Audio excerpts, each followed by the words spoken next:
श्री कृष्ण कहते हैं कि अपना लक्ष्य हमेशा बड़ा रखना चाहिए, बड़े सपने देखने चाहिए। जितना बड़ा लक्ष्य होगा उसके प्रति उतने ज़्यादा प्रेरित होंगे। हो सकता है बड़ा लक्ष्य आप हासिल ना भी कर पाए, लेकिन उस बड़े लक्ष्य के पीछे जाते जाते आप बहुत कुछ हासिल कर लेंगे। प्रेरणा आपके बहुत ज़्यादा प्रयास करने से नहीं आएगी। इसके लिए आपको थोड़े से अपने विचार में, सोच में परिवर्तन रखना होगा। कठिनाइयों में या विपरीत परिस्थिति में आपको हमेशा संभावनाओं के बारे में सोचना चाहिए और आपको इसकी आदत डालनी चाहिए। चाहे परिस्थिति कुछ भी हो, आपको पहले उसको स्वीकार कर लेना चाहिए। इसके बाद आपको आगे की संभावनाओं के बारे में सोचने की आदत डालनी चाहिए। ऐसी आदत डालने के लिए आप छोटी छोटी परिस्थितियों से शुरुआत कर सकते हैं। कभी भी अगर आपके मन में नकारात्मक विचार आए तो आप ये सोचने की आदत डालिए कि ज़्यादा से ज़्यादा क्या हो सकता है, ज़्यादा से ज़्यादा क्या नुकसान हो सकता है। आपको लगेगा कि ये बहुत छोटी सी बात है और आपका नकारात्मक विचार चला जाएगा और आप प्रेरित रहेंगे। अपने कार्य के प्रति गलत स्वभाव रखने से आपकी प्रेरणा खत्म हो जाएगी। आपको एक अच्छा इंसान बनने की ज़रूरत है। एक अच्छा इंसान बनने से आप हमेशा प्रेरित रहते हैं और गलत इंसान बनने से आपके जीवन में नकारात्मकता बढ़ती जाती है। और ना यकीन हो तो आप खुद करके देख लीजिए। अपने जीवन में महान चीज़ों को पूरा करने के लिए आपको जिस प्रेरणा की आवश्यकता होगी उसे प्रदान करने के लिए दूसरों पर निर्भर रहना अवास्तविक है। आत्म प्रेरणा एक ऐसी चीज़ है जिसे सीखा जा सकता है यदि आपके पास पहले से नहीं है। प्रेरणा की कमी का सबसे बड़ा कारण है कि कई लोग अपने लक्ष्यों को प्राप्त नहीं कर पाते, जिसके परिणाम स्वरूप खालीपन की भावना पैदा होती है। यहाँ हम आपको भगवान श्री कृष्ण के द्वारा बताए गए सरल तकनीकों के बारे में आपको बताएंगे, जिनका उपयोग आप अपनी आत्म प्रेरणा को बनाए रखने में मदद कर सकते हैं, ताकि आप अपने लिए निर्धारित किसी भी उद्देश्य को लगातार पूरा कर सकें। अपने आप को लगातार याद दिलाना महत्वपूर्ण है कि आप किसी विशेष लक्ष्य या उद्देश्य का पीछा क्यों कर रहे हैं। ये उन लक्ष्यों के लिए विशेष रूप से सच है जिन्हें हासिल करने में दूसरों की तुलना में अधिक समय लग सकता है। बहुत प्रयास करने और वांछित परिणाम ना देखने के बाद प्रेरणा खोना सामान्य है। लाभों के बारे में खुद को याद दिलाना अपनी प्रेरणा को पुनर्जीवित करता है, ताकि आप अपने उद्देश्यों को पूरा करने के लिए करीब जा सकें। हो सकता है किसी के लिए सबसे बड़ा मोटिवेशन सपने हो, लेकिन क्या आपका ये मोटिवेशन उस समय भी बना रहेगा जब आपके सपने पूरे हो जाएंगे?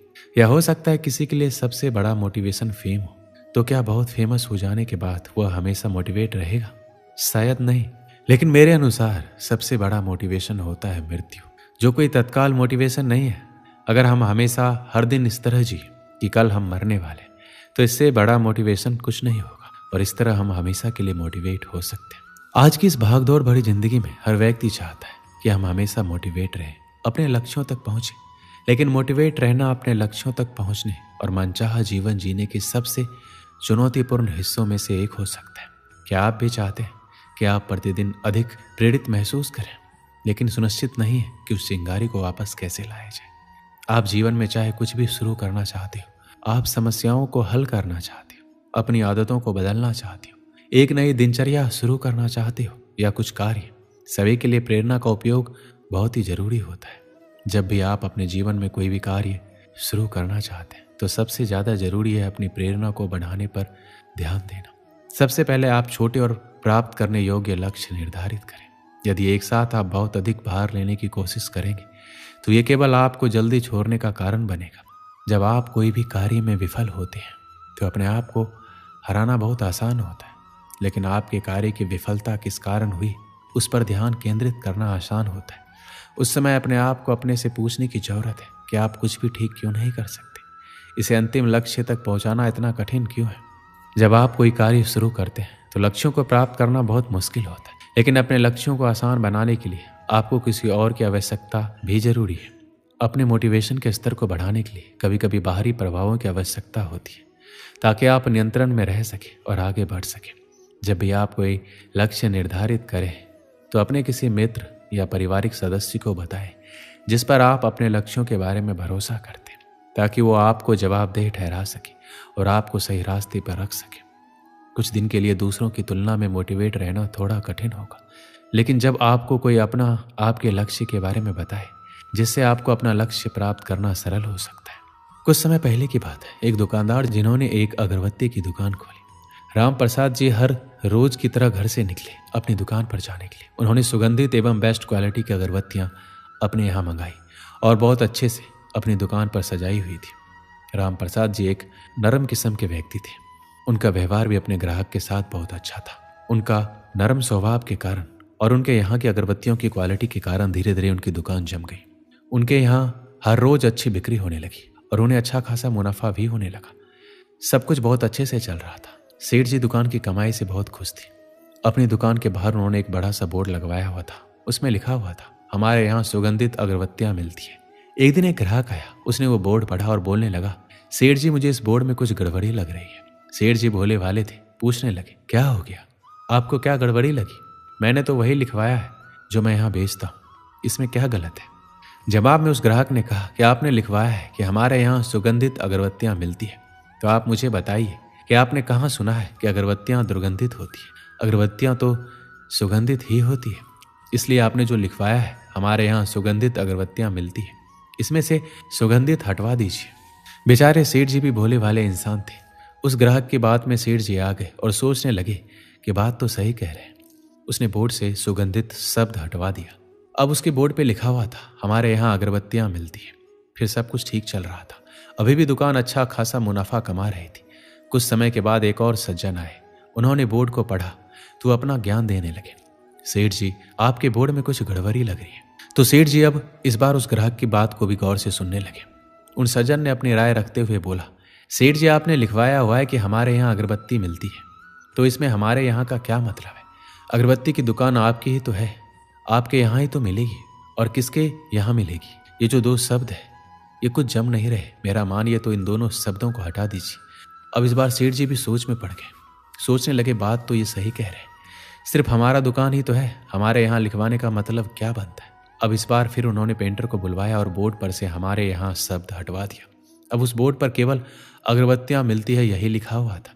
कुछ 15-20 दिन बीते होंगे, एक और ग्राहक आए और बोर्ड को देखकर अपनी राय देने लगे कि सेठ जी अगरबत्तियां मिलती है क्यों लिखवाया है? सबको दिख ही रहा है अगरबत्तियां रखी हुई है, तो मिलेंगे ही ना। ऐसा तो नहीं है कि नहीं मिलेगी, तो ये लिखवाने का क्या मतलब? मेरी मानिए तो इन दोनों शब्दों को हटा दीजिए। सेठ जी ने फिर से पेंटर को बुलवाया और उन दो शब्दों को भी हटवा दिया। अब वहां सिर्फ अगरबत्तियां ही लिखा हुआ था। 1-2 महीने ही बीते थे। एक दिन एक और सज्जन पुरुष आए और बोर्ड देखकर कहने लगे, साहब आपने इस पर अगरबत्तियां क्यों लिखवाया हुआ है?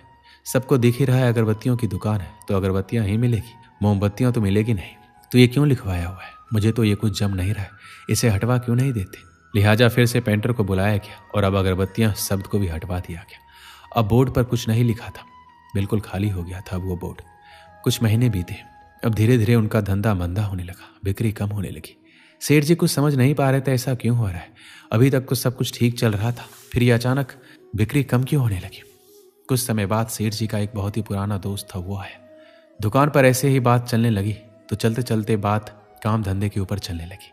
सेठ जी ने बताया कि कुछ समय से काम धंधा ठीक नहीं चल रहा है, बिक्री बहुत कम हो गई है, पर वजह समझ नहीं आ रहा है। तो सेठ जी का दोस्त दुकान के बाहर गए और दुकान को चारों तरफ से देखने लगे। अचानक से उनके दोस्त की नज़र उस बोर्ड के ऊपर गई। उस बोर्ड को देखकर वो हैरान रह गए। दौड़ के वो सेठ जी के पास आए और बोलने लगे, अरे ये क्या कर रखा है तुमने? बेवकूफ़ हो क्या? तुमने जितना बड़ा बोर्ड खाली छोड़ रखा है उस पर कुछ नहीं लिखवाया। तुम्हें कुछ लिखवाना चाहिए जिससे तुम्हारी पहचान बने। तुम उस बोर्ड पर लिखवाओ कि हमारे यहाँ सुगंधित अगरबत्तियाँ मिलती है, फिर देखना कि दुकान कैसे चलेगी। इधर सेठ जी के दोस्त ने यह बात कही, उधर सेठ जी का दिमाग ठनका कि कैसे सबकी राय लेते लेते उन्होंने अपना ही नुकसान करवा लिया।